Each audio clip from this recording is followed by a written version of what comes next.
నువ్వు సెక్స్ని ఇగ్నోర్ చేయాలని ట్రై చేస్తే నువ్వు ఇప్పటికే సెక్స్ చేత ఓడిపోయావు. ఈ మాట ఎవరన్నారో తెలుసా? జిడ్డు కృష్ణమూర్తి. ఎందుకంటే మన సొసైటీ సెక్స్ని రెండు విధాలుగా చూసింది. ఒకటి పాపం, రెండవది సుఖం. కానీ Krishnamurthy sex it self is not the problem అన్నాడు. సో అదేంటో చూద్దాం. జేకే సెక్స్ గురించి సిద్ధాంతం తయారు చేయలేదు. ఆయన సెక్స్ని ఒక ప్రత్యేక అంశంగా తీసుకొని ఒక కొత్త థియరీ కనిపెట్టలేదు. ఆయన చేసిన పని చాలా ప్రమాదకరం. మనిషి మనస్సు ఎలా పనిచేస్తుందో, ఎక్కడ పనిచేస్తుందో అక్కడి నుంచే సెక్స్ని చూశాడు. అందుకే ఆయన మాటలు చాలామందికి అసహ్యంగా, అసౌకర్యంగా, అసహనంగా అనిపిస్తాయి. సో జేకే పుట్టిన కాలంలో, ముఖ్యంగా మన దేశంలో సెక్స్ అనేది రెండు అతి అంచుల మీద ఇరుక్కుపోయి ఉంది. ఒకవైపు పాపం అన్న ముద్ర, మరోవైపు పూర్తిగా దాచిపెట్టే భయం. వీటితో పాటు బ్రిటిష్ ప్రభావం, విక్టోరియన్ మొరాలిటీ అండ్ మతాలు, ఇలా అన్నీ కలిసి సెక్స్ని ఒక షేమ్ఫుల్ థింగ్గా మార్చేశాయి. అలాగే ఇంట్లో పెద్దలు సెక్స్ గురించి మాట్లాడరు. పిల్లల్ని చిన్నప్పటి నుంచే సెక్స్ పట్ల నోరు మూయిస్తారు. కానీ అదే సొసైటీలో మ్యారేజ్ కంపల్సరీ, పిల్లలు పుట్టడం కంపల్సరీ, వంశం కొనసాగించడం కంపల్సరీ. దీన్ని బట్టి మీరు అర్థం చేసుకోవాల్సింది, మనకి సెక్స్ కావాలి, కానీ సెక్స్ గురించి మాట్లాడడం తప్పు. ఇది పెద్ద మెంటల్ యాంటగానిజం, అంటే మాయరోగం. ఇక్కడే మొదలవుతుంది జేకే ఫిలాసఫీ. ఆయన అంటాడు, మీరు సెక్స్ని తప్పంటారు, కానీ దాని గురించి రోజంతా ఆలోచిస్తారు.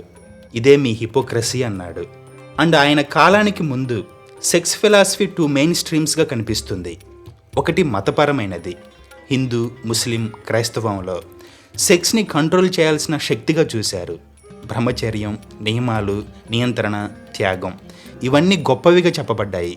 అలాగే మాంక్, సాధు, ప్రీస్ట్ వీళ్ళందరూ సెక్స్ని వదిలేసిన వాళ్ళే గొప్ప వాళ్ళని భావించారు. సెక్స్ అనేది ఒక యానిమల్ ఇన్స్టింక్ట్, సో దాన్ని జయించాలి, అణిచివేయాలి అన్నారు. ఇక రెండవది చాలా లోతుగా, చాలా తక్కువ మంది అర్థం చేసుకున్న ఒక మార్గం. ఆ మార్గం తంత్రం, కామశాస్త్రం. ఇవి సెక్స్ని పవిత్రంగా చూశాయి, కానీ ఇవి కూడా చివరికి ఒక మార్గం, ఒక పద్ధతి, ఒక సాధనంగా మారిపోయాయి. అంటే సెక్స్ని కూడా అచీవ్మెంట్గా మార్చేశాయి. సో ఇప్పుడు జేకే ఈ రెండు మెయిన్ స్ట్రీమ్స్ని కొట్టిపడేశాడు. ఎందుకంటే ఆయన సెక్స్ గురించి చెప్పిన మొట్టమొదటి మాట ఏంటంటే, sex it self is not the problem, thought is the problem అన్నాడు. ఇది అర్థం అవడానికి ఒక ఎగ్జాంపుల్ తీసుకుందాం. నువ్వు సెక్స్ చేసావు అనుకుందాం, ఫిజికల్ ఇంటిమసీ జరిగింది, అదొక అనుభవం, అది అక్కడితో అయిపోవాలి. కానీ నీ మనసు ఏం చేస్తుంది? ఆ ఎక్స్పీరియన్స్ని తిరిగి తిరిగి గుర్తు చేస్తుంది, కంపేర్ చేస్తుంది, ఫ్యాంటసైజ్ చేస్తుంది, డిజైర్ పెంచుతుంది. సో అప్పుడే సెక్స్ ఒక అబ్సెషన్గా మారుతుంది. జేకే ఇక్కడే ఒక లోతైన మాట చెప్పాడు. మనిషికి సెక్స్ మీద అడిక్షన్ లేదు, మనిషికి ప్లెజర్ మీద అడిక్షన్ ఉంది. ఎందుకంటే సెక్స్ ఒక స్ట్రాంగ్ సోర్స్ ఆఫ్ సుఖం కాబట్టి మనిషి దానికే ఎక్కువగా అతుక్కుంటాడు. ఇదే ఈయన చెప్పిన కొత్త కోణం. అప్పటి వరకు మిగతా ఫిలాసఫర్స్ అందరూ సెక్స్ తగ్గించు, సెక్స్ వదిలేయి, సెక్స్ని కంట్రోల్ చేయి అన్నారు. ఇంకొంతమంది సెక్స్ని విచ్చలవిడితనం చేశారు. కానీ ఇక్కడే జేకే ఇంకొక గొప్ప పాయింట్ రైజ్ చేశాడు. నువ్వు సెక్స్ని కంట్రోల్ చేయాలనుకుంటున్నావు, ఓకే, బట్ నువ్వు ఎవరిని కంట్రోల్ చేస్తున్నావు?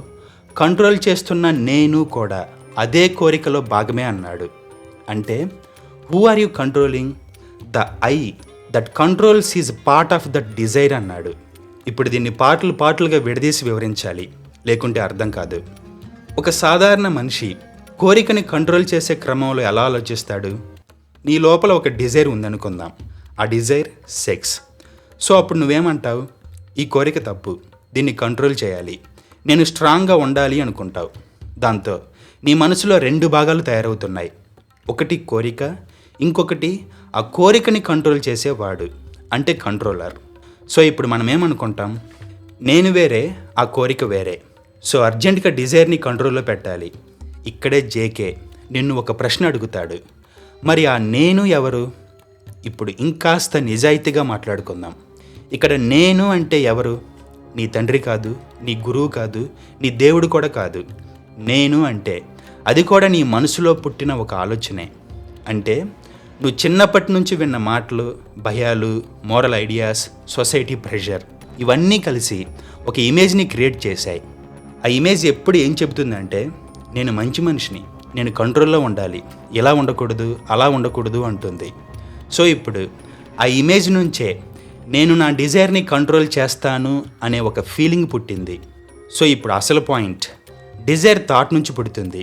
డిజైర్ని కంట్రోల్ చేసే నేను కూడా థాట్ నుంచే పుట్టాను. అంటే ఇద్దరూ ఒకే మూలం నుంచి పుట్టారు. ఇప్పుడు మరొక టైనీ ఎగ్జాంపుల్ తీసుకుందాం. నీకు కోపం వచ్చిందనుకో, అప్పుడు నువ్వు అంటావు, నాకు కోపం వచ్చింది కానీ నేను కోపాన్ని కంట్రోల్ చేస్తాను. ఇప్పుడు నిజంగా నిన్ను నువ్వు అడుగు, కోపాన్ని కంట్రోల్ చేసే నేను కోపం లేనివాడా? లేదే. సో అతను కూడా కోపం వచ్చిన మనసే, కానీ నేను కంట్రోల్ చేస్తున్నాను అనే ఒక మాస్క్ వేసుకున్నాడు. ఇది ఎలా ఉందంటే, రెండు చేతులు కలిసి క్లాప్స్ కొడుతున్నాయి, కానీ ఒక చెయ్యి మరొక చెయ్యిని నువ్వు తప్పు చేస్తున్నావు అని మోరల్ క్లాస్ పీకినట్టుంటుంది. ఇది నిజంగా కంట్రోల్ కాదు, అంతర్గత పోరాటం.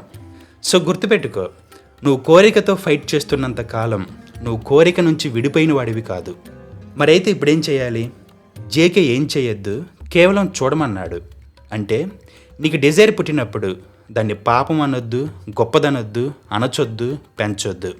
కేవలం దాన్ని గమనించండి, నిజంగా చూడండి. నువ్వు సెక్స్ని అణిచివేస్తే అది అండర్ గ్రౌండ్కి వెళ్తుంది. నువ్వు సెక్స్ని గ్లోరిఫై చేస్తే అది అడిక్షన్ అవుతుంది. రెండూ తప్పే. మరి రైట్ ఏంటి? Awareness without choice.